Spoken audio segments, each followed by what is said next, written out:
par ces trois termes, psaume, hymne et cantique spirituel, nous avons compris quelque chose par inspiration de Dieu. Alléluia. Il y a trois catégories de chants en fait. Il y a les hymnes, il y a les psaumes, les hymnes et puis les cantiques spirituels.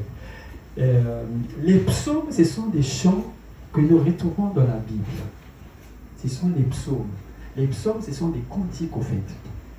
Cantiques des degrés. Ce sont des chants qui ont été écrits, qui ont été chantés depuis l'Ancien Testament pour la gloire de Dieu. Alléluia. La deuxième catégorie, ce sont les hymnes, qui sont des chants structurés, des chants presque présents, des chants bien structurés, ordonnés, avec partition même quelquefois. On peut retrouver ces chants avec les CD, les enregistrements. Aujourd'hui, avec l'Internet, nous pouvons aller dans YouTube, on peut retrouver ces catégories de chants. Alléluia. La troisième catégorie des chants, c'est ce que nous avons appelé des cantiques spirituels, des chants spontanés. Des chants imprévus, imprévisibles. Alléluia. Non, imprévus. C'est-à-dire, on n'a pas prévu ces chants. Mais l'Esprit de Dieu nous remplit et on chante ces chants. Ça vient et ça sort. Alléluia. Ce n'est pas structuré. Quelquefois, ce n'est pas structuré. Alléluia. On a pris l'exemple tout à l'heure. On a demandé au pianiste de nous jouer. Et nous avons chanté. L'Esprit de Dieu nous a remplis pour chanter le chant. On était dans quelle tonalité, s'il te plaît? Do, alors c'est les pardon. On va chanter encore ces chants. C'était quoi? Gloire à toi, Adonai, Seigneur Dieu. Gloire à toi, Yehovah El Shaddai. On va avec le beat. Gloire à toi, Adonai, Seigneur Dieu. Gloire à toi, gloire.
L'Esprit nous touche. Alléluia.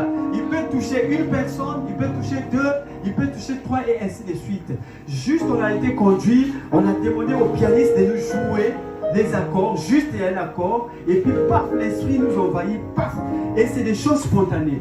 Parfois, ce n'est pas structuré. Par exemple, ici, on n'a que le cœur. Ça peut être le cœur, n'est-ce pas?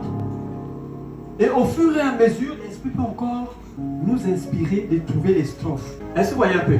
Et après, bon, maintenant voici comment on va commencer. On peut trouver d'abord l'introduction. On peut commencer par une strophe et puis ça, on met ça au milieu. C'est les cantiques spirituels. Laissons-nous conduire aussi par les cantiques spirituels dans nos églises. C'est très important. Parce qu'une circonstance peut faire que Dieu nous ouvre les yeux pour chanter un chant qui n'a pas été déjà hymné ou bien psaumé. Est-ce que vous comprenez un peu? Quelquefois, nous devons nous passer de ça. C'est pas à interdire. Non, mais à un moment donné, l'Esprit de Dieu doit nous permettre de chanter des cantiques spirituels dans nos églises. On peut se retrouver en assemblée, juste une rencontre comme ça. Et puis, pendant la prédication, le Seigneur peut inspirer le pasteur pianiste joue quelque chose, batteur, est-ce que vous comprenez un peu? Tout à l'heure on a dit, on ne s'est pas entendu, ils ne se sont pas entendus. Mais l'Esprit de Dieu nous a touchés, il a commencé et la connexion est partie chez le batteur et le percussionniste aussi, lui il a saisi la connexion et pas, c'est parti, ça devient un chant spirituel. Et au cours de ce chant, l'Esprit de Dieu peut nous toucher. L'Esprit de Dieu peut bénir les vies. Alléluia. Je ne sais pas si vous comprenez un peu. C'est très important. Pourquoi je le dis? Parce que Dieu, il est créatif. Aujourd'hui, on voit un peu de Dieu. Demain, on découvre une autre dimension de gloire. Une autre dimension. Donc, on ne peut pas qualifier Dieu. On ne peut pas dire non, vous savez, Dieu, non. Dieu, c'est Dieu. C'est le Tout-Puissant. C'est incroyable, c'est incomparable. C'est inimaginable ce que Dieu est. Et si le Seigneur nous ouvre juste les yeux pour voir un peu, les amis, c'est pas du jeu. Donc ne nous amusons pas avec notre Dieu créateur, le Dieu vivant. C'est lui qu'on appelle Adonai. Alléluia. Notre Seigneur et notre Dieu. Ne nous amusons pas avec celui qu'on appelle Elohim, notre Dieu créateur. Alléluia. Jéhovah, c'est lui qui pourvoit. El Shaddai, Dieu tout-puissant. Alléluia. Regardez, quel est le Dieu qui a plusieurs attributs et chaque attribut joue un rôle? Si ce n'est pas le Dieu vivant, le créateur. Alléluia. Donc quand nous parlons de notre Dieu, on ne s'amuse pas. On lui donne toute la gloire. Voilà pourquoi nous devons lui toucher, nous fléchir. Alléluia. Très important. Et nous devons chanter dans nos assemblées les chants qui glorifient Dieu. Selon le passage que nous avons lu, que la parole de Dieu, du Christ habite en vous abondamment. Donc nous devons être remplis de la parole de Dieu. Et quand on est rempli de la parole de Dieu, mais tout ce qui sortira, c'est en harmonie avec la parole de Dieu. Alléluia. Et il y a, au début, j'ai dit, vous savez, il y a des chants qui n'adorent pas Dieu. Il y a des chants qui n'adorent pas Dieu. Je ne parle pas des adorateurs. Il y a d'abord des adorateurs. L'heure est venue. Elle est là où les vrais adorateurs adoreront le Père en esprit et en Jean chapitre 4, 23 à 24. Normalement, ce passage-là, on peut oublier tous les passages, mais pas ça. Ou bien, donc ça c'est mon point de vue. On peut oublier tous les passages, mais ça non. Mais l'heure vient, elle est venue, où les vrais adorateurs adoreront le Père en esprit en vérité. La dernière masterclass, mais avant, j'avais dit, par rapport à ce passage, les vrais adorateurs, c'est qu'il y a des faux adorateurs, il y a des vrais faux adorateurs, et il y a des vrais adorateurs. Les faux adorateurs, bon, ils savent, on leur donne une doctrine fausse, on les enseigne des choses qui ne sont pas justes, qui ne sont pas dans la parole de Dieu. Ceux-là, c'est des ignorants, c'est des faux adorateurs. Il y a des vrais faux adorateurs. Ils connaissent la parole de Dieu, mais ils ne les appliquent pas. Il y a des gens qui font théologie sans être serviteurs de Dieu. Est-ce que vous comprenez un peu? Il y a des gens qui sont partis faire la théologie juste parce qu'ils veulent comprendre un peu des théologiens. Tout théologien n'est pas adorateur. Est-ce que vous comprenez un peu? Très important. Donc, selon ce passage, ça on doit vraiment mettre, c'est vraiment le maître en nous. Un chrétien, un adorateur. Ce passage, c'est son mangement. Alléluia. Donc, il y a des adorateurs et puis il y a des chants. Mais parmi les chants, il y a des chants qui n'adorent pas Dieu. C'est-à-dire, il y a des chants dans les contenus de ces chants, il n'y a rien qui glorifie Dieu. Le chant lui-même n'adore pas Dieu. Par contre, et puis, un adorateur, il peut chanter un chant qui n'adore pas Dieu. Mais là, Dieu ne peut pas agir. N'est-ce pas? Pour que Dieu agisse, il faut que le chant et toi puissiez être en harmonie. Nous avons pris l'exemple de Dieu Tout-Puissant tout à l'heure. Vous avez vu? C'est merveilleux. On peut prendre... on répond ça. Ok, d'accord. Bon, puisqu'il m'a déjà joué, on va répondre ça. On est toujours en dos.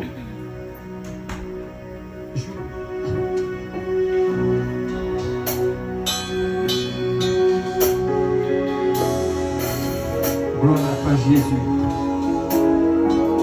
Voilà un chant qui adore Dieu. Le chant lui-même adore Dieu.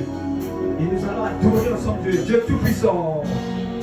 Dieu Tout-Puissant. Comme mon cœur considère. Tout l'univers créé par ton pouvoir. Créé par ciel azur, Seigneur. Les éclairs des tonnerres. L'éclair matin, l'éclair matin.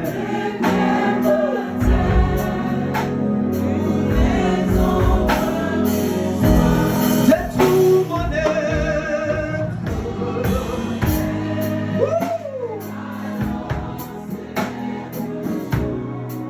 C'est tout puissant.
J'ai l'assurance de mon salut par la présence du Seigneur Jésus.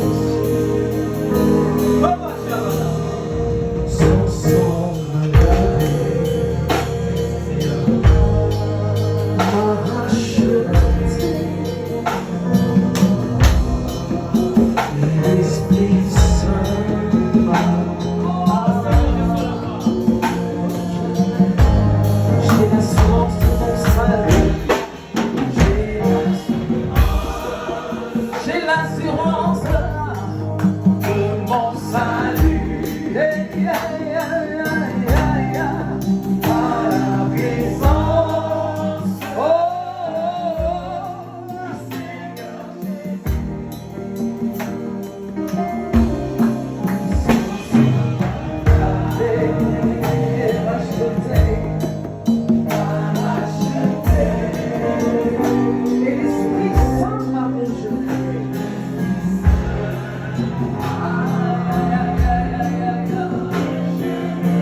Je